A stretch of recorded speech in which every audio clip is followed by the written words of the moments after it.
Hey, I'm Decathlon Gamer. Welcome back to Tennis Manager. This is episode 30. We are coming up right on the end of the season. It's mid-November, and next up for us is the Junior Tour Finals. Even though we only had 3 tournaments over the last calendar year, those points were enough to keep us in the top rankings of the Junior Tour, and therefore we have been placed into the Junior Tour Finals once again. We are going to be a heavy favorite, so we will be quickly making our way through the early stages of that tournament, and at this point we don't really care whether we actually win it or not, as we've won it twice. Once pre-update for balancing and once post-update, so we did win it on merit. So, at this stage it's a very minor thing. Uni, meanwhile, though, is up to 37th in the rankings after we had some poor form for a while. It's back. Things are excellent on that front, and Uni is back into those winning ways and has won 2 straight smaller tournaments on the trot, and that has seen her climb up the rankings quite quickly. Jovic also doing fairly well in small tournaments right now with some wins or semifinals, finals appearances, and it's seen her ranking go up a fair bit as well. I was hoping to be in the next gen finals, but that other tournament we were in excluded us from it. So that small tournament that we had unfortunately prevented us from being in the next gen finals. I don't know if we would have qualified anyway, as our ranking had been falling, but as we were back into the top 50, I assume we actually would have qualified. So a little unfortunate on that part, but that's okay. We probably would not have been winning that, as there's some very, very, very good young tennis players in the top 10 that would have qualified. So probably would not have been winning that one. Here we have Andreeva, Stuzek, and Sekerkova, our round robin opponents, as we are the 4 seed for this one. We beat Sekerkova quite easily, 6-1, 6-2, 4 aces, 65% of points won, 33-19 on the winners, and 6-9 on the unforced errors. Stuzek, 6-2, 6-1, 64% again, 39-20 on the winners, dominating performance through the first 2 games of the round robin. Andreeva is the number 2 junior at 18. She's going to be out of the juniors here momentarily, and Andreeva, even though she's number 2, is considered an easy matchup. We are both 2-0, so the winner will be the 1 seed coming out of our portion of the bracket.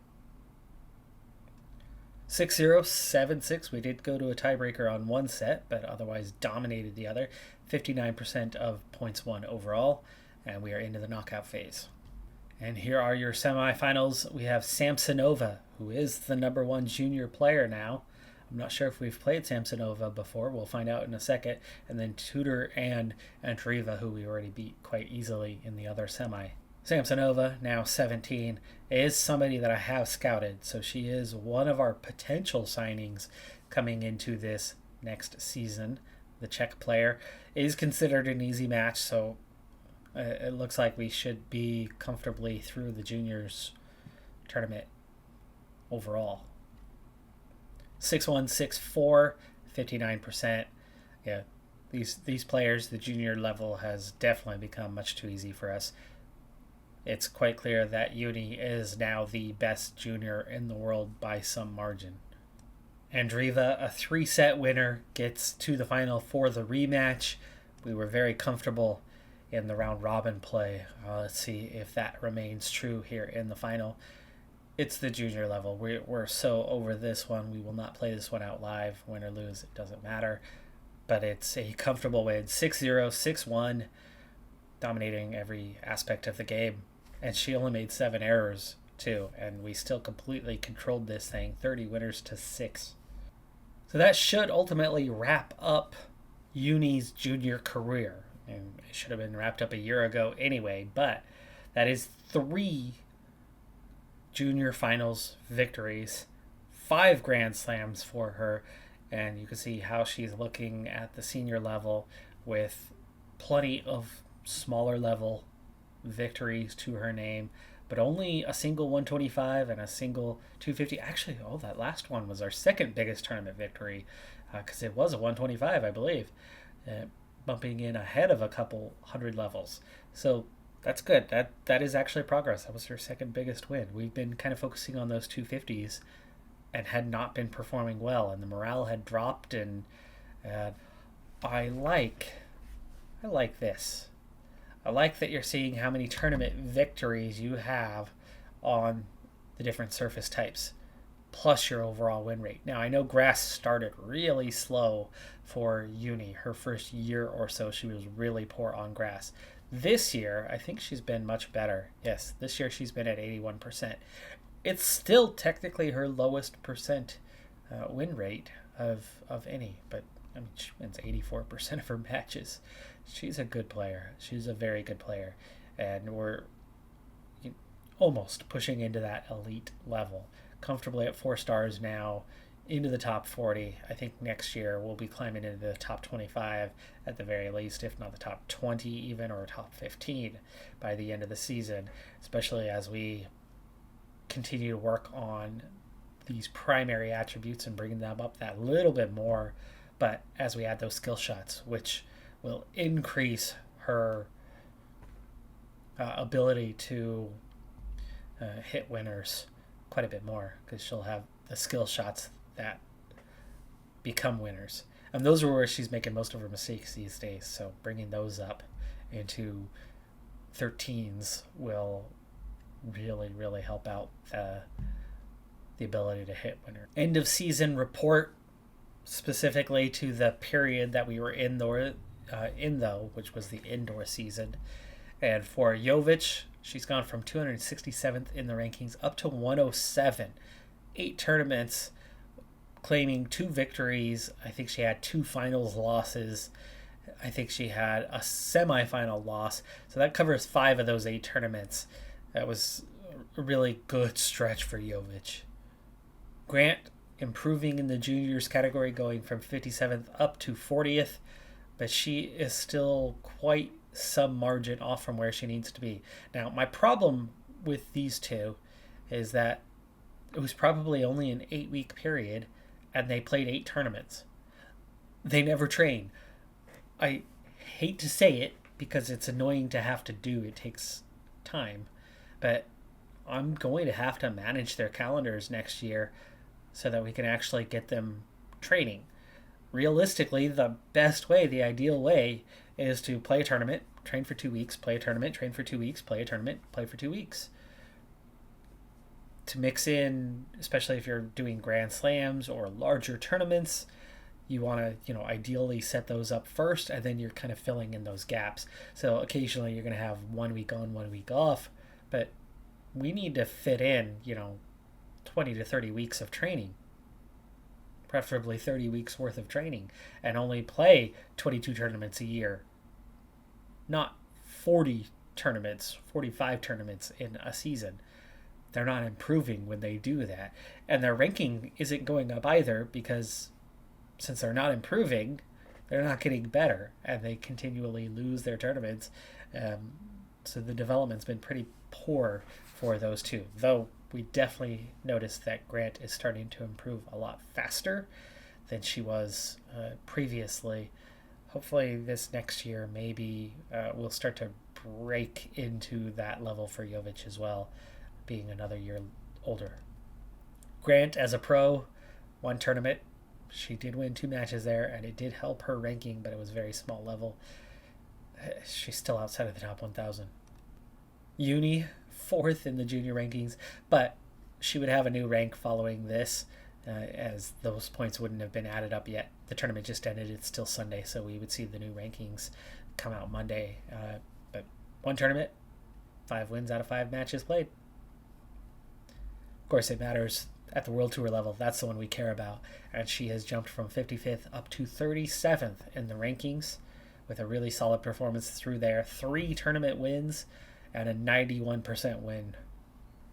So one thing I've noticed as we've made all these upgrades to the Sports Center, the Sports Center cost is now offsetting with the Business Center. So the Business Center, where we make all that money, this is what we bring in, $7 million.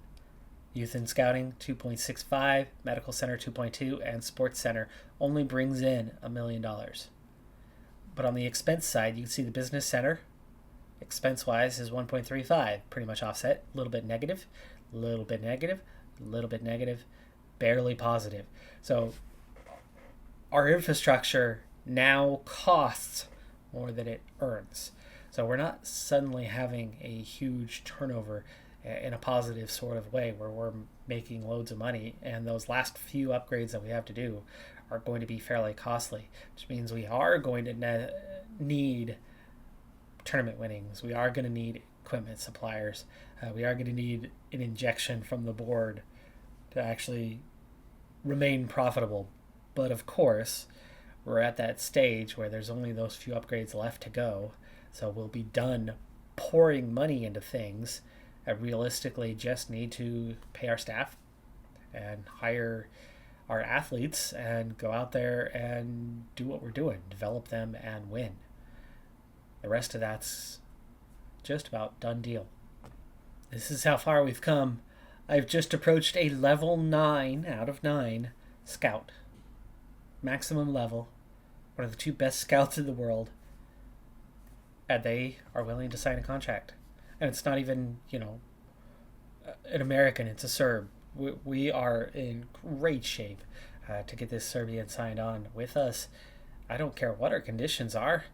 It's quite acceptable. We're going to get an excellent scout who's going to do some rapid scouting, and we have a lot of space for more scouts, so we will be a lot more active and get a lot more feedback on athletes out there and be able to make more informed decisions. And we have 2 scouts.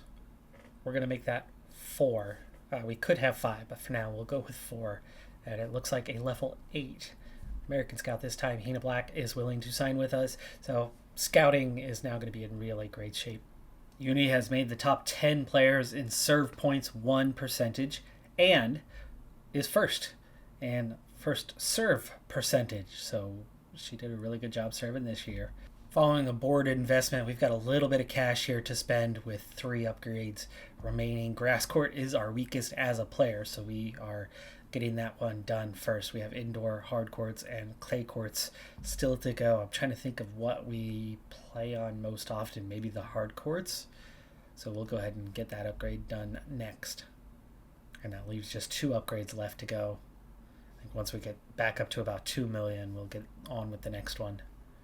On to negotiations for goals for the year. Uni up to 36th right now. Junior ranking, I'm not worried about that one.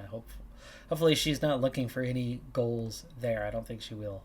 She's still young enough to compete there. Top 10, no, not that high. But top 20? I think top 20 is top 20 is just fine. Top 30 is easily achievable. I'm afraid of going that low though. I think top 20 is going to be a reasonable goal for Uni this year. She thinks that's ambitious. Okay. I think there's a few top 5 very, very young players. I think top 8 under the age of 21 just participate is good. Lowered her morale a little bit, but that's okay. She wants to make semis in a Grand Slam. That's a bit much. Quarterfinal, I think we can do.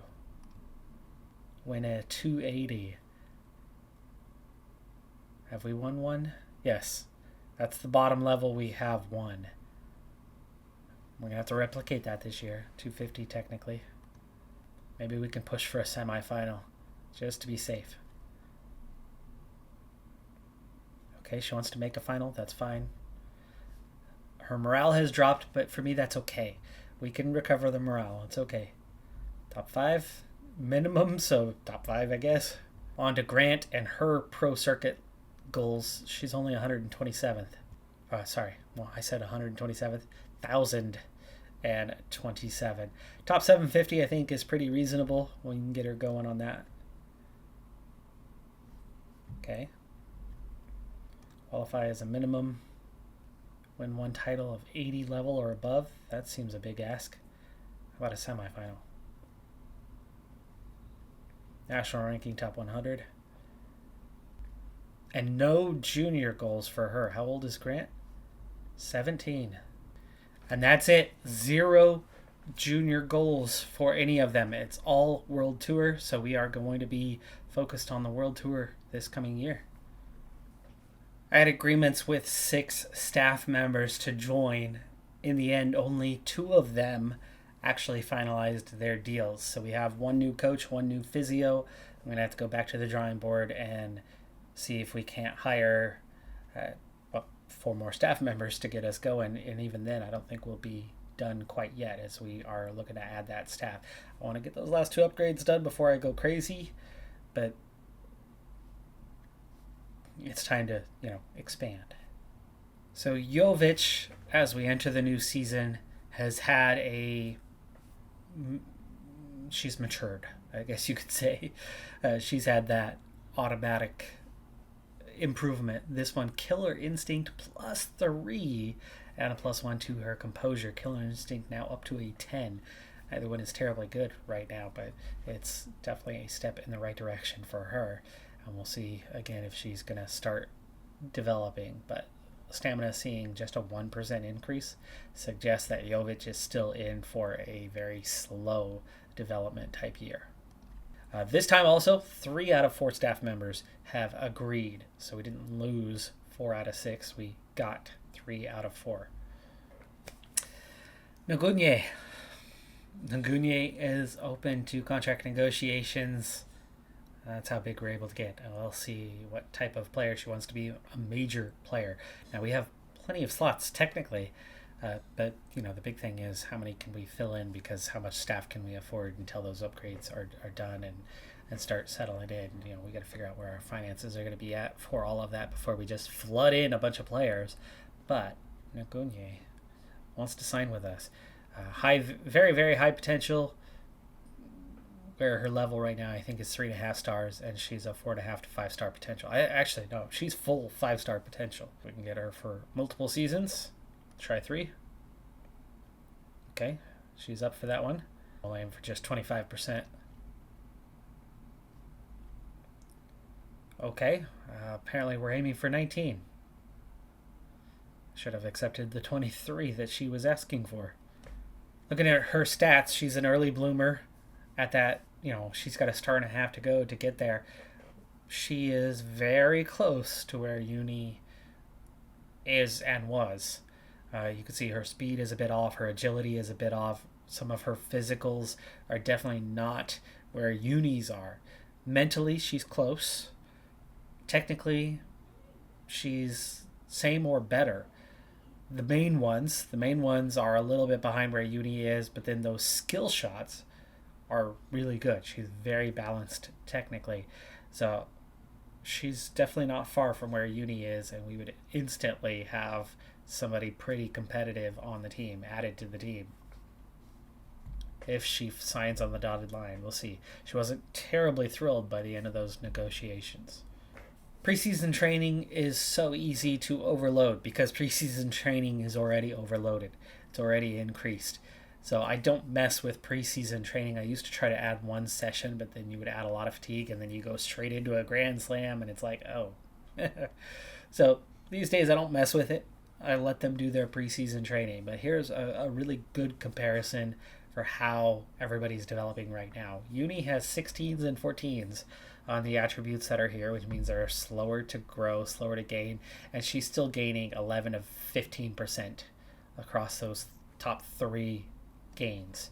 Grant, 5 to 6.5% on an 8, 9, and 11. It's not good. It's definitely not good. It's nowhere near what Uni is. It's one of the reasons why we need to move on to some others, because Grant and Jovic just aren't really happening. But here's the really bad one. Jovic, okay, it's 10s to 12s, so it's a little higher than what Grant was working with. But we're talking about 3/4 to 1.25%. She's inching her way through development, and that's why honestly I should probably just release Jovic and hire somebody else, since the whole we're letting you walk from your contract, she continually is not walking from her contract. But we'll see how things progress in early season, because I have opted. I am going forward with it. I am handling the tournament registrations now for Jovic and Grant. They're still going to play plenty of tournaments, especially Jovic, who's developing slowly anyway. But they've got to have training, and they just weren't really getting it. They were playing every week, every single week last year. So handling that, backing off a little bit, giving them some time to be at the academy and train can only help. It can only help. And managing getting them in the right tournaments should help a little more in their performance and getting their goals met for the year. Before we see what happens with Nagunye, I'm going to go ahead and call it an episode. We have the agreement in principle. Does not mean she will sign. It was the same thing with all those staff members. I had 6 and then 4. So I had 10 staff members that I had agreement in principle on. We had 4 and then a later 1. So 5 out of 10 did not sign with us. 5 did. 50%. Based on those odds, we have a 50% chance that Nagunye will be joining the academy. 50% chance we'll be looking to sign somebody else. That's going to do it for this episode, though. I'm Decathlon Gamer. Like, comment, subscribe. See you next time. Have a good one. Be safe out there. Bye for now.